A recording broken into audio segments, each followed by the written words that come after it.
welcome and join your blended family. All the B-fams out there on another Monday episode starting the new year. We started it pretty strong, though. We started it talking about, I don't want to say post-holiday blues, but it's one of those post-holiday realizations. Yeah, post-holiday unfiltered ahas. Yeah. Unfiltered thoughts. You know how it is. Like you leave, I know other people do this, but you leave your family and you get in the car and you just start talking. Maybe I should admit that. Anyways, I don't do that. Me and my friend, we talk about how this happens all the time. And you're recapping, but a lot of times you focus on the negative things. But we were just chatting and talking about some of the things we realized, but not how to point the finger out everybody else is wrong, but how we can do things differently. Yeah, point the finger back to you. Yeah, what's that? Yeah. If you're pointing a finger, three are pointing back at you. Yes. So there you go. Maybe no one's ever heard that one. But if you're pointing, if you're on YouTube and you're seeing me point, okay, everybody just point. And then three are pointed back at you. So because at first you were making like the little handgun motion. That is, I did have a handgun. And one was pointing up to God. So there's a bigger problem. Well, you could even take that too. You could be like, you're pointing it back when you should be looking up. Huh? That is very deep for this intro. I'm trying. I'm reaching. Woo, welcome back. But we're talking about our extended family and how can we come together on holidays. What can we do different the entire year focused, right? What intentional things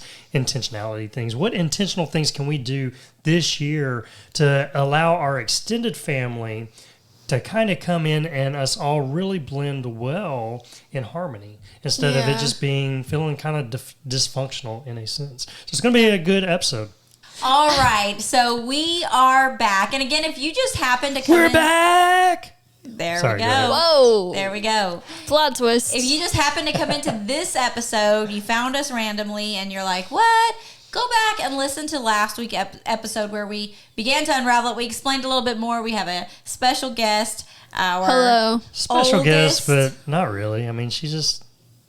Are you saying I'm not special? No, you're definitely special, but you're not a guest. I'm just kidding. You're family. I mean, we're... Yeah. That is true. You're joining our living room chat because the other day we were having a serious, just really deep conversation, and then we were like, we should really talk about this publicly.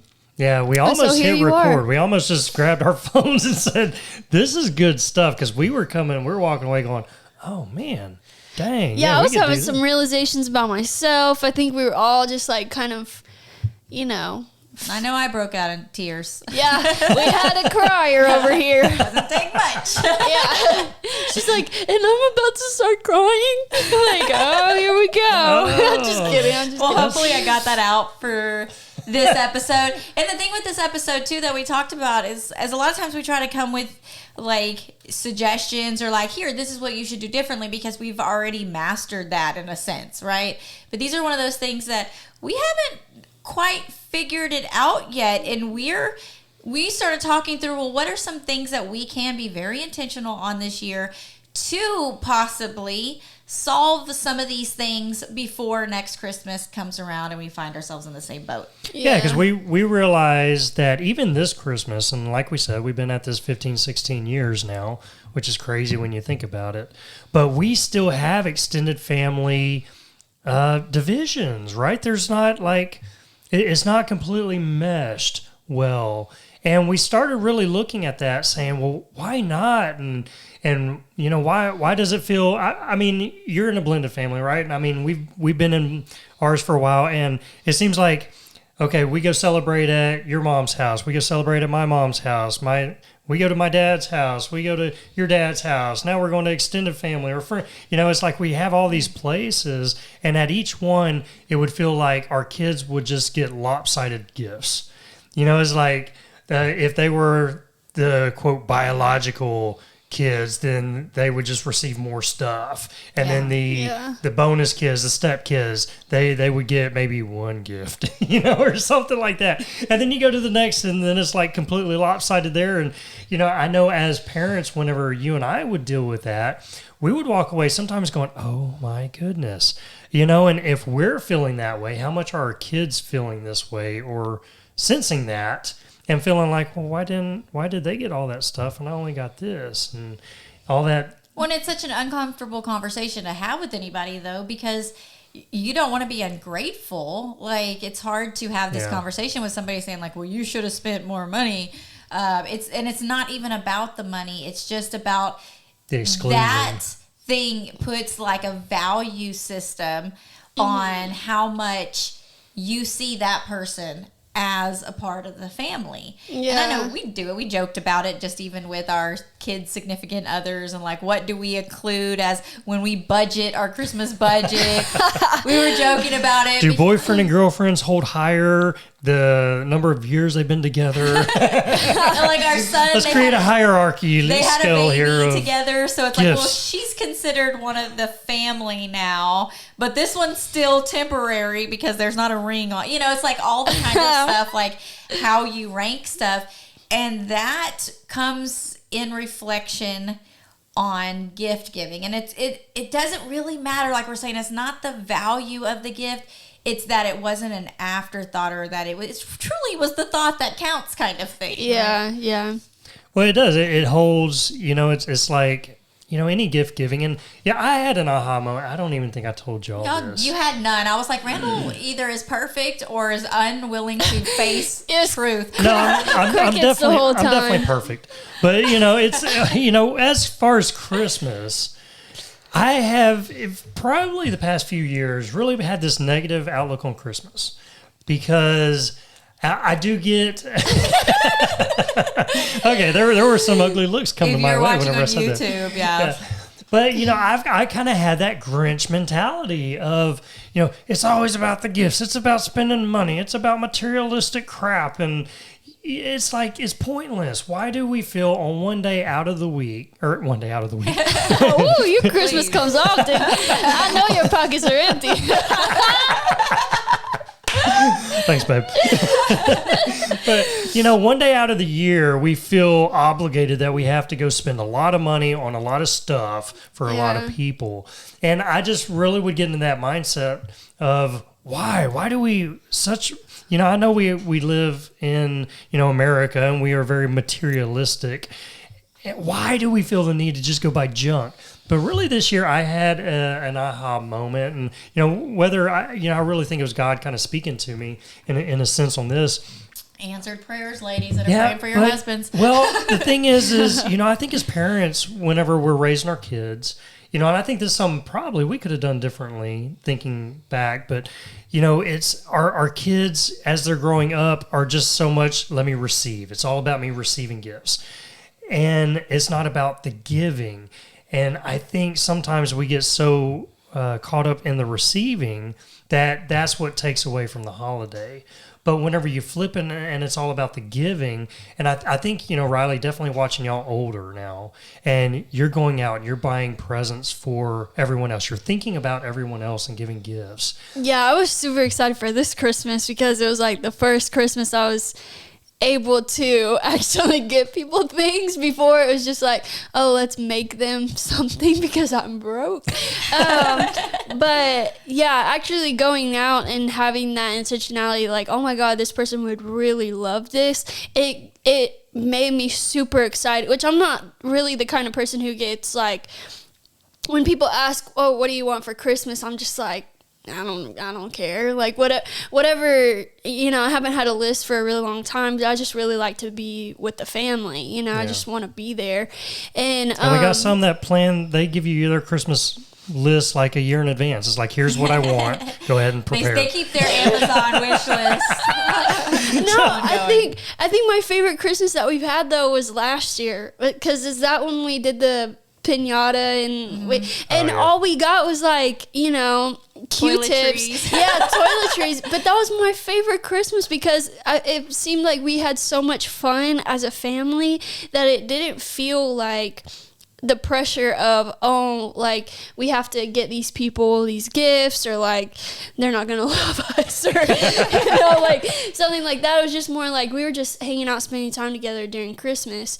And that's well, my number one. Piggyback off of that, because I had a friend that had just was talking about that as well. So funny that you bring that up, that their family, they didn't always have enough to buy everybody everything, but they never realized they were poor. Those are the years when they didn't have the money to spend on everybody, that they came together and they were making their Christmas ornaments. Yeah. You know, like they were doing these other things that were just being together. And I think that is what is the most important thing, but we do get so focused on that gift giving and the pressure that comes from, am I going to give the right thing?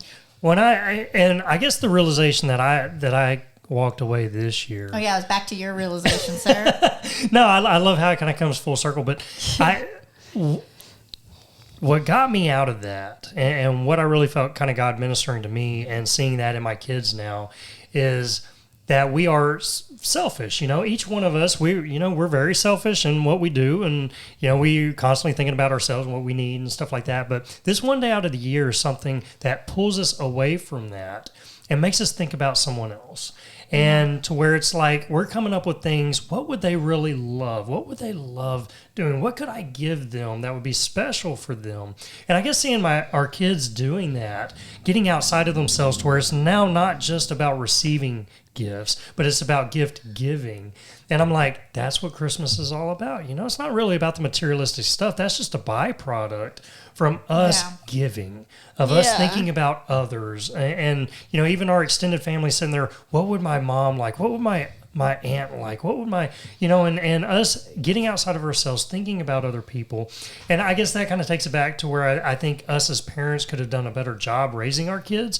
Maybe you're a young parent hearing this, but I think we could have done better at setting y'all up to not just be about receiving gifts, but creating budgets or something like that, and taking y'all out to buy gifts for other people. Make that more of the essence of Christmas than just the receiving of gifts. I will say that we did do that a little bit, yeah. And it was like super cheap budget, but we gave them each like maybe $20, and they were supposed to go buy for others. And I want to share this story because now that Devin has his significant other and he's sharing traditions with her, she was sharing Devin's perspective to her, to me. She's like, yeah, I love how Devin said that y'all would give them money and they would go to the Dollar Tree, like a very cheap, like Walmart or something, so super cheap stuff, but they had to buy gifts for other people. And then there was the year that we went to the mall and like they each had to buy their sibling something. Like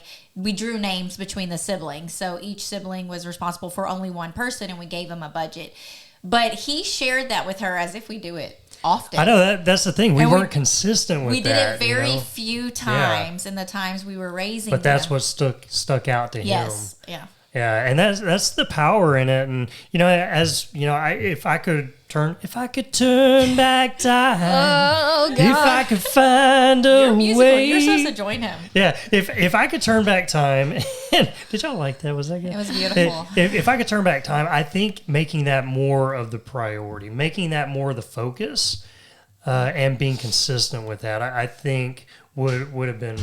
Because it was the opposite of it. Because we are a big blended family, our kids not only gave us a Christmas list of a few items, because we had so many people buying for them, and our family, it was, in a way, it was smart, because we didn't want to like multiply gifts, so we would have to keep asking them, well, what else do you want? Well, what else do you want? Yeah. Well, what else do you want? Everybody needs a Christmas list. You need what? How much Because we were stuff? passing that list out to all of the extended family, and so it just started to just be way too much, that they got every single thing and then a whole bunch of extra on top of that, to where one year we did finally say, hey, let's put a stop to that. Yeah, maybe you're just buying for one person, and you're drawing names out of a hat, and you're doing it that way for your extended family. That way, your aunts, uncles, grandparents, they're not having to buy so many gifts for everybody, but everybody's just one specific person. So yeah, there's so many different ways. And just to share, because I know we want to get on like some things to do better, I do want to share the sweetest moment though of Devin being Randall's stepson, my biological son. He was so excited this year. There was like a craft show at our mall, and they were adamant about getting Randall this special pin set, like custom pin, that they were wanting to spend all this money on it. And I'm like, it's a pin. And it really had nothing to do with the money attached to it. But they even had me come pick them up and go like specially say which one I thought he would want the most. And all of that stems back when he was in like shop class. And he made Randall a pin, and Randall was so appreciative. That year, everybody got wooden objects. We all got stuff that was made. I have a puzzle that I still shuffle from room to room that he made me, and like a cutting board, like all the stuff that he had made that year. But it made this core memory from him about how much Randall loves pins. And Randall does love a good pin. I do. I really do. Pins. I do. He does. But the fact that Devin he wanted to gift you that, and he's not one that thinks of other people. He has gotten a lot better. But yeah, and hearing that story, finding that out, it just, I love the pen set, honestly. I mean, and I do. I have a certain pen and pencil I will use, and I will set them to the side, and I keep up with them forever. So having that, now that's going to be my pen set that I'll use. But beyond that, it's not just about the pen set, but him thinking about me that way just really kind of, touches my heart that he would think of me, and want to give that to me. So yeah, no, those are the blended family moments that whenever you have them, it tears you up. It's like, oh man, it just shows you all that effort that you put into working together as a blended family, how much it's worth it, and just those beautiful moments that come from it. Yeah. But you want that for all your family, right? You want that for your extended family, and kind of like we were saying, even last episode, we had that moment of, our extended family doesn't always see things the same way we do, right? Because they're not in our family. They don't see the good along with the bad. Sometimes all they hear is us venting to them about the bad stuff, which then puts an image in their head and really kind of adds to the division that can be there. And so that builds up to where when you're on holidays or birthdays or things of that, you still see that division with your extended family. So it's like, okay, well, how can we change that? What are things we can do differently? Maybe, we can't change it all in one holiday, right? I mean, and I think we come to the realization, like on Christmas, even being 15, 16 years in, we're still struggling with this. How can we change it throughout the year? How can we be more intentional on allowing our extended family to really be a part of our core family and see the beauty in it and not just all the negative stuff?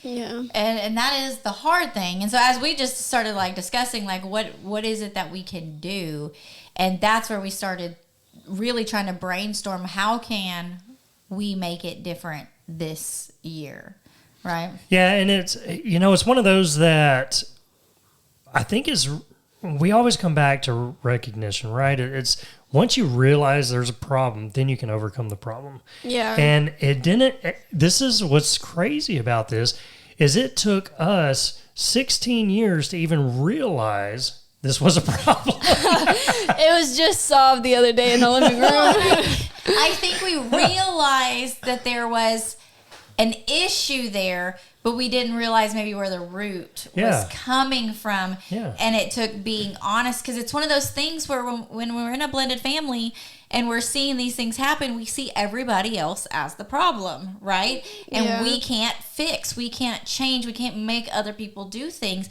So what can we do? And we feel helpless when it comes to those situations, because there's nothing we can do when we come to these moments when we have these ahas. It was us all along. Yes, that we do have some things, some ways that we can contribute to this. And like Riley was saying in the last episode, finding somebody else, a third party to vent to. Yeah, I think what really kind of brought that to my mind was my sister. she is always venting about her boyfriend, and it makes me like not like the boyfriend, right? Because she always tells me all of the bad things that go on, you know, stuff like that. She's very open when she's feeling those negative feelings. So now I'm like, oh, well, he does this and this and this. So anytime that she's venting, it's so hard for me not to egg that on or not to like add to it, like, okay, well, you just need to break up with him because he obviously doesn't do this and this and this for you. So it made me think like, well, that is how it is in our family. Like after having this whole experience with our Christmas, having our extended family and things like that there, and just reading the room and reading like certain parts where there was certain tension and things like that was going on, and realizing like, well, that same thing is happening in our family, like, and it's happened for all these 16 years. So it's not just, you know, a new family getting together to where it can be kind of fixed real easy, you know, by coming up with all these positive things. This is years of negative emotion that each of our extended family has been harboring. Yeah, and that's the thing is it's because we're not having these hard conversations because we don't want to offend or we don't want to upset. And what's so crazy out of this, I posted something on social media saying we had these aha moments and you're going to love this podcast, right? So I have a family member message me and say, well, I thought it was a great time. Like, what was the aha moment? And so I try to explain it like in text because we were out of town and stuff. And then she says, well, maybe I contributed to it because this is what happened 3 years ago, that she had overheard one of our kids say something that they didn't want to go somewhere with her. And I was like, wait, what? And that she wouldn't be any fun, like when we went on this like outing that we were doing. And I was like, I don't think that actually happened that way. And so I began to like question her and ask, and the way she walked away from that Thanksgiving upset, like literally left the house upset because of something she thought took place, when as we began to really talk back and forth, I'm like, that wasn't even about you. Like, but in her mind it was. Yeah. We come up with these things, we create these moments, and they just magnify because we let them fester inside of us instead of confronting them head on. So her and I had the conversation back and forth, and she said, well, I'm going to be better about that. I'm going to tell you, like, just flat out say things and ask you. And I'm like, yes, please do, so we can talk about this stuff. Yeah, I think the harboring the negative emotions really, really brings that toxic mindset to things, because I'm definitely want to talk. I've harbored emotions for years. So there's like, but coming to terms now and realizing like, oh, when you have an issue, it's not a big deal to just talk about it. Like, it's not a big deal to just realize and open up, because that's how you find healing. That's how you move on. Whereas now, 15, 16 years later, people are still wounded by the things that we've told them. And without any healing or without any talking about it or being open, it's just like swept under the rug, because we do want to people please, or we do want to, kind of not offend, but sometimes you got to get offensive. Like sometimes you just have to open that door to really heal things, because otherwise it is going to be like an open wound and that you're trying to put a Band-Aid over, but you can't fix that like by covering it up. You have to kind of get, really, really open with that. Yeah, well, it's having those conversations with the end goal in mind, that I love you and we're on the same team and we want this to end together, right? Yeah. Not like, okay, let's duke this out and then part ways.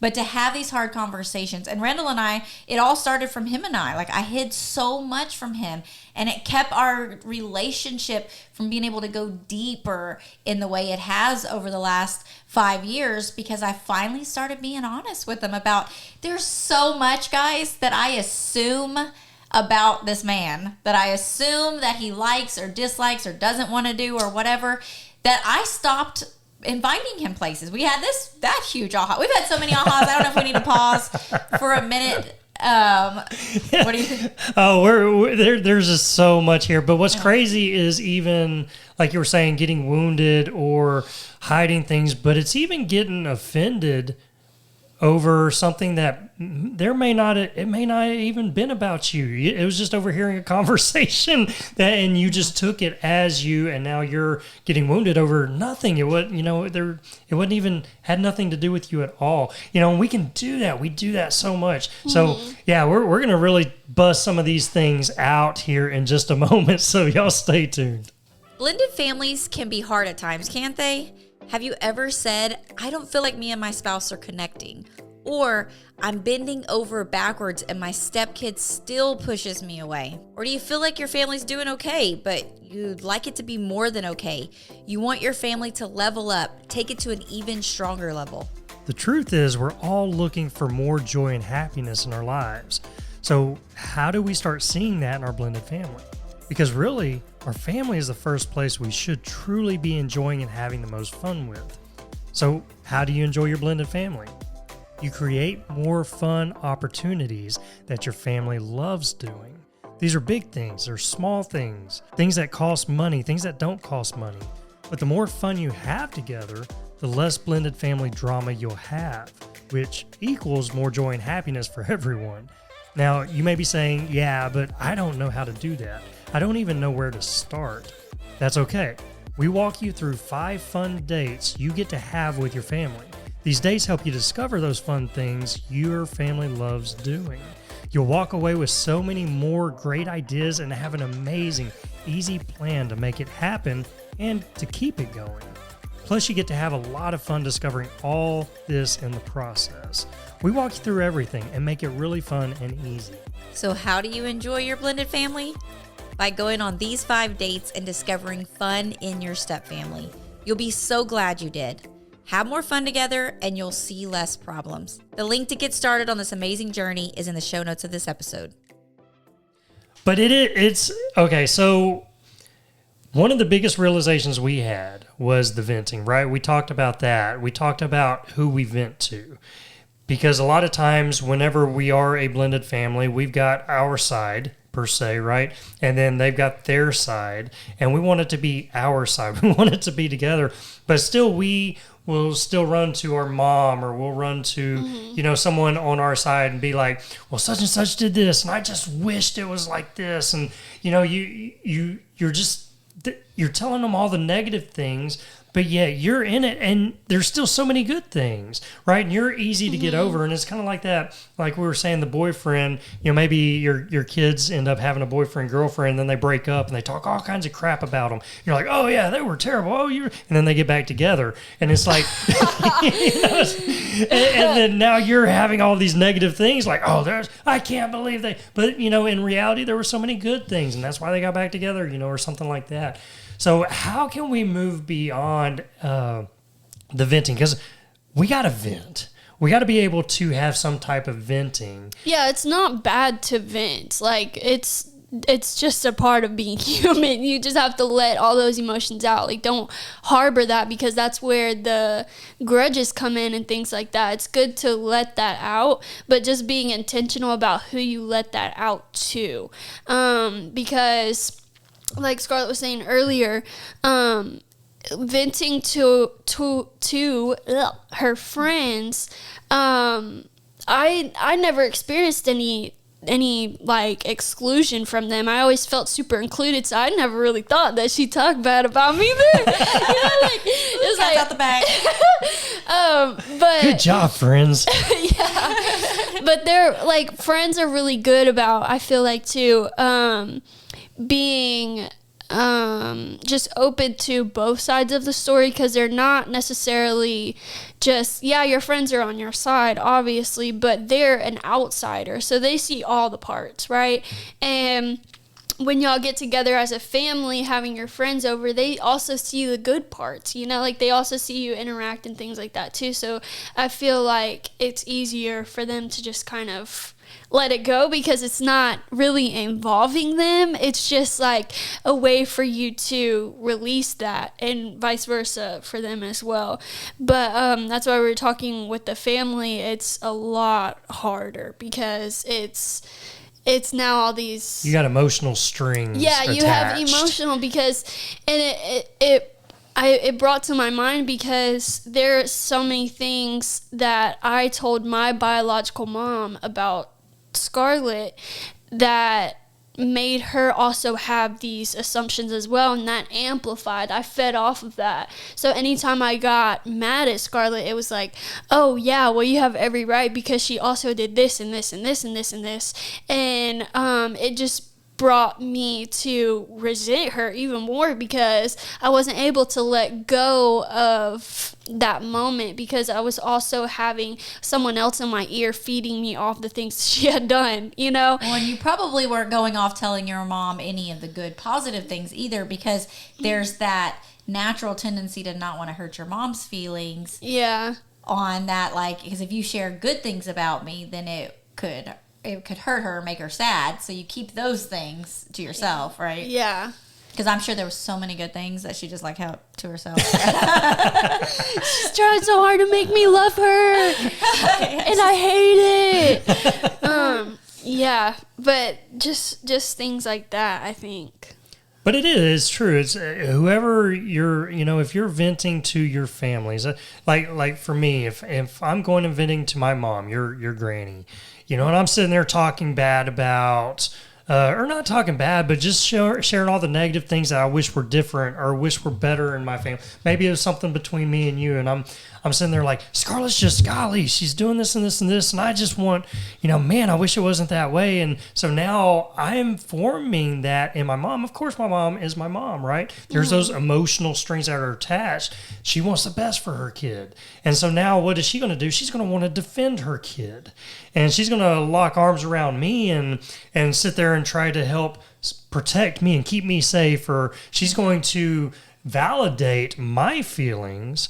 And so now all we're doing is creating this whole big negative cloud that just continues to grow bigger and bigger and bigger.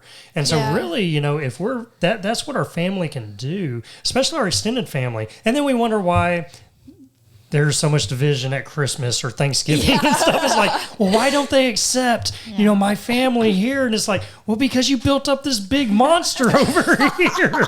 And they don't see all the great, awesome things here that you see because that's all you're sharing is this.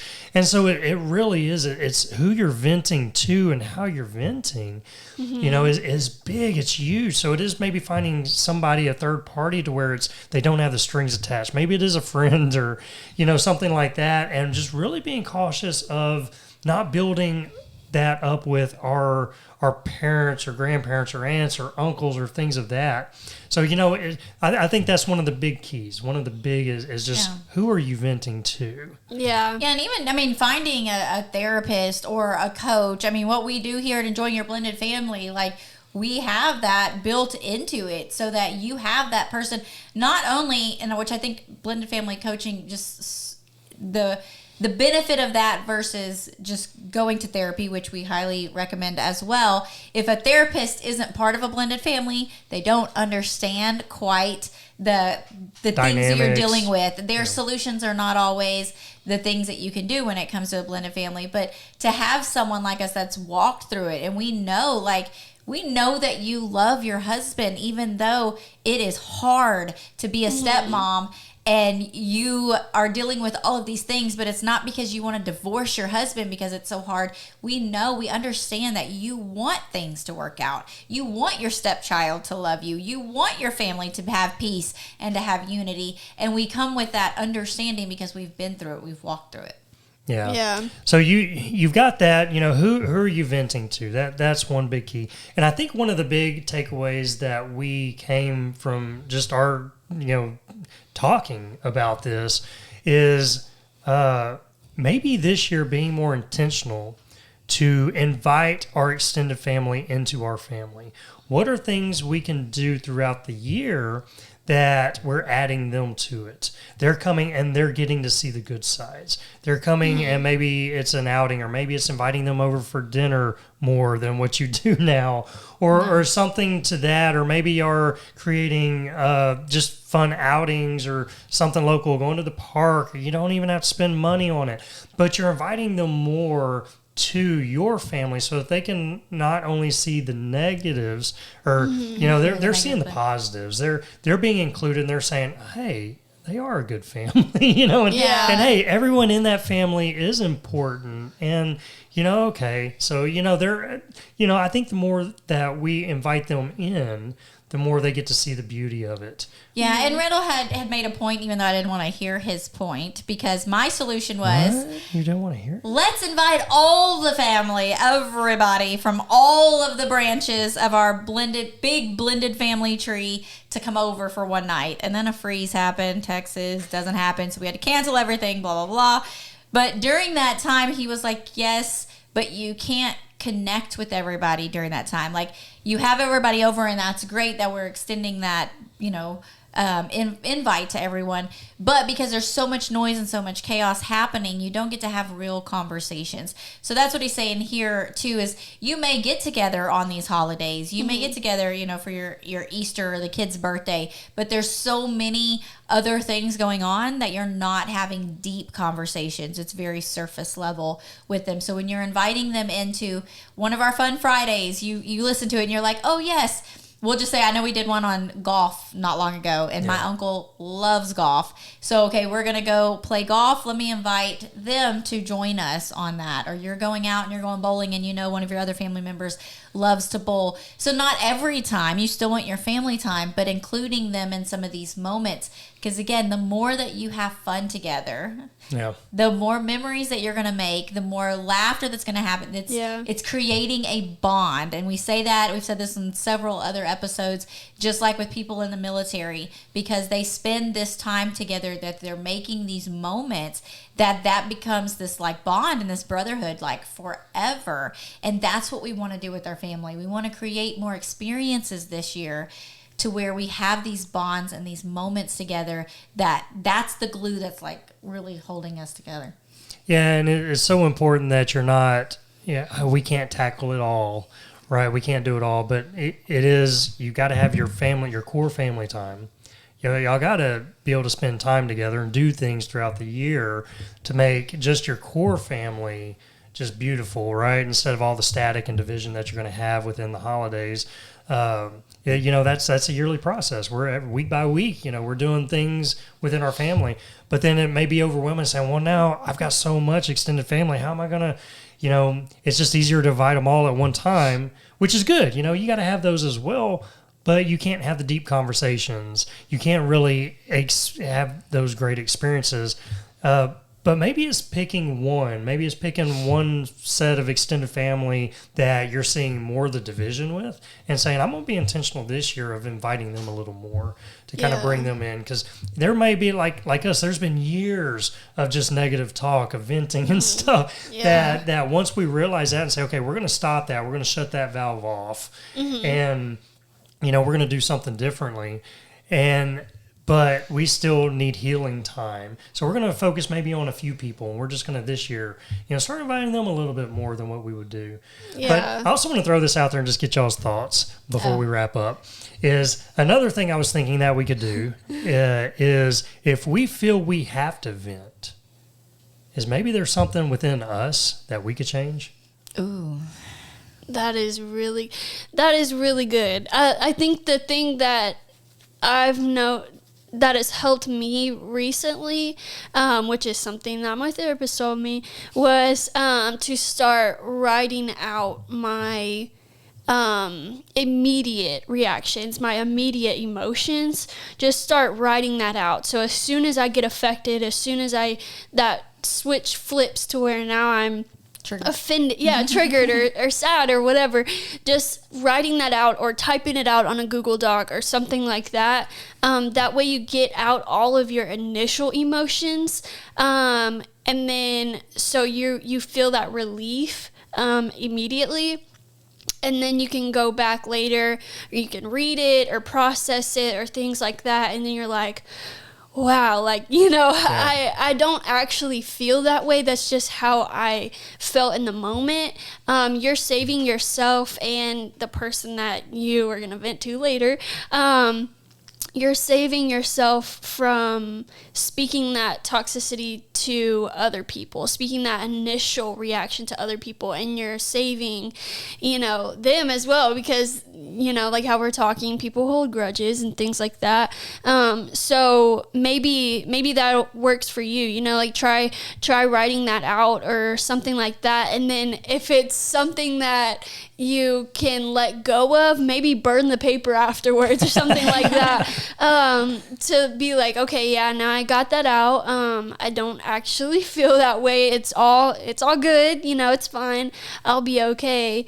And that can kind of eliminate the pressure of needing to talk to someone right then, because I feel like we do that a lot. I know I do. I'm very emotional, so as soon as I get affected, then the first thing I want to do is call somebody or tell somebody or something like that.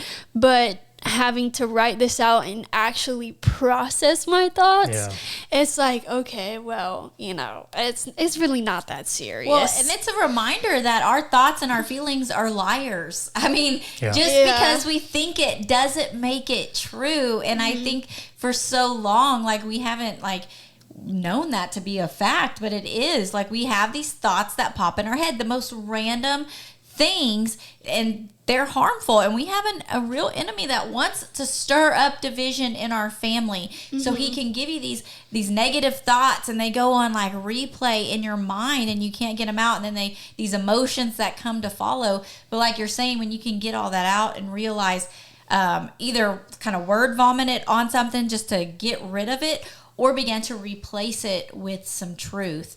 And so to say, because sometimes we get in these always kind of mindsets, like, she is always being rude to me or always ignoring me, when it's not the case. It feels like that in the moment, but that's not the actual truth. Yeah. Well, maybe too, like, I just thought about this, is if, maybe establishing that to your younger kids, like if you're a newer blended family, because I know, like, when I was a kid growing up, I always internalized everything, and I took it out on y'all, because I would always feel these emotions when I came back from my mom's house and things like that. I was always conflicted, and unfortunately, y'all got the blunt of that. Hey, Joy.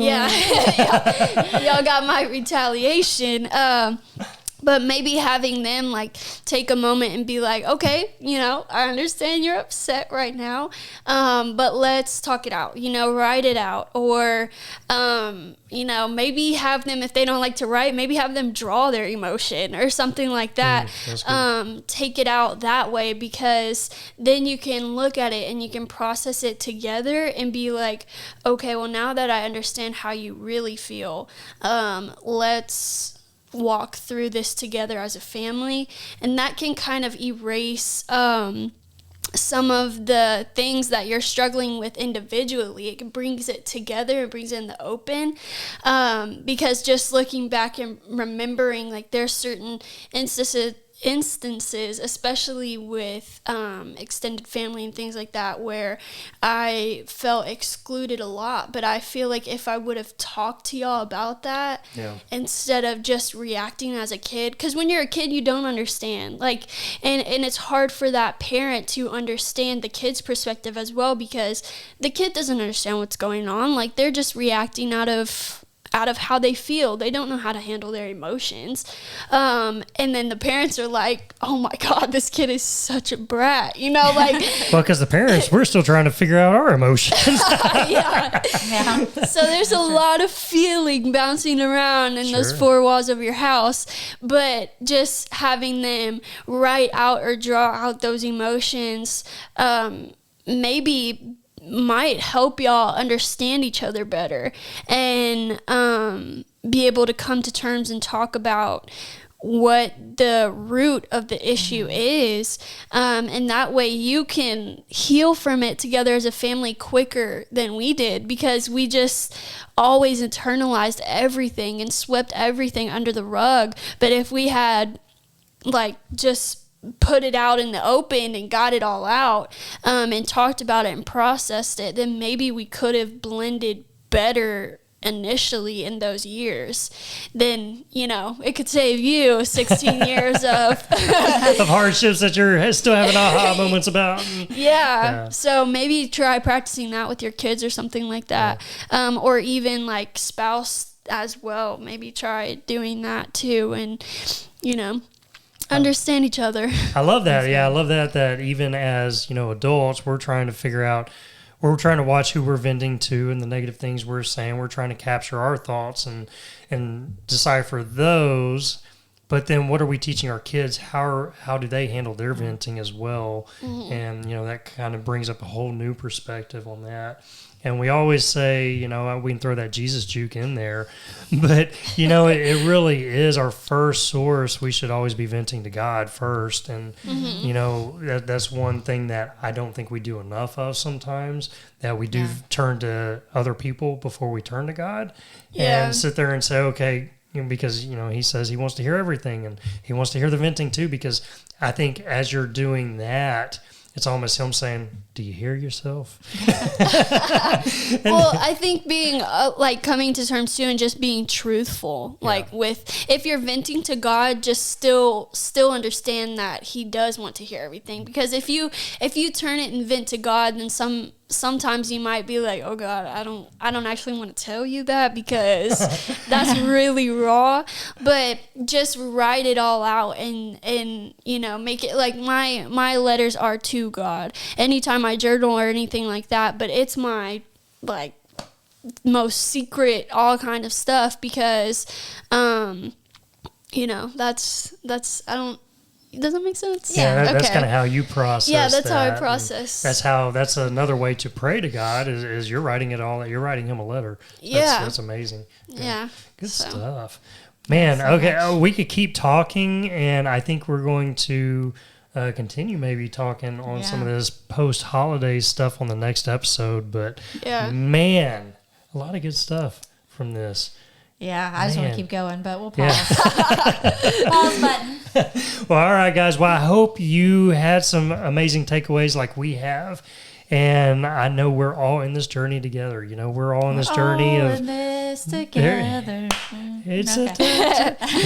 But it really is. We're all in this journey together of just trying to create a beautiful blended family. And it really is. There's so much beauty in it. And there's some things we can do throughout the years to really aid that and to help our next holidays be even better than what they were this one. So good stuff. Listen, we love you guys, and we'll see you on the next episode. Later. Thanks for joining us today. We hope this episode has been a blessing and encouraged your family journey. Make sure you stay connected with us and join our weekly Blended Family newsletter. We send an email out every Friday morning full of support and encouragement. And when you join, we also want to give you a free gift. So go get yours today. The link is in the show notes below. Have an amazing day. Remember to enjoy the journey with your blended family, and we'll see you on the next episode.